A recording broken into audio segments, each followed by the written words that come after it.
যেন নাম, যে বাগানে ভ্রমর আসে না, এই গানের নিত্য ড্যান্সকারী ছাত্রলীগ নেতা সাদ্দাম। আল্লামা দেলোয়ার হোসেন সাইদী সাহেবের জানাজার নামাজ ঢাকা শহরে পড়তে দেয়নি। ভাগ্যের কি নির্মম পরিহাস, মাত্র কয়েকটা দিনের ব্যবধানে সে তার নিজের বাবার জানাজার নামাজেই শরিক হতে পারেনি।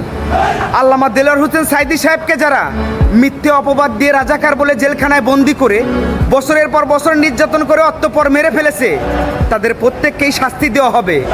আল্লামা দেলোয়ার হোসেন সাইদী সাহেবের বলে যাওয়া প্রত্যেকটা কথাই আজকে তাদের জীবনে লাইভ চলতেছে। আল্লামা দেলোয়ার হোসেন সাইদী সাহেবের উপরে যারা মিথ্যে অপবাদ দিয়েছিল, আজকে তাদের কারোরই ঘরে থাকার ভাগ্য হচ্ছে না। আমি আমাদের দেশের বিচার বিভাগকে অনুরোধ করব, আপনাদের বিচারের কার্যক্রম শুরু করে দেন। আমরা সব কিছু ক্ষমা করলেও আল্লামা দেলোয়ার হোসেন সাইদী সাহেবের উপরে মিথ্যে অভিযোগ আনা, এটা কখনোই ক্ষমা করব না। তাদের প্রত্যেককেই ধরে ধরে আমরা শাস্তি দেব। আর এই আল্লামা দেলোয়ার হোসেন সাইদী সাহেব যে নির্দোষ নিরপরাধ ছিল, এটাও আমরা এই দুনিয়ার বুকেই প্রমাণ করে ছাড়ব।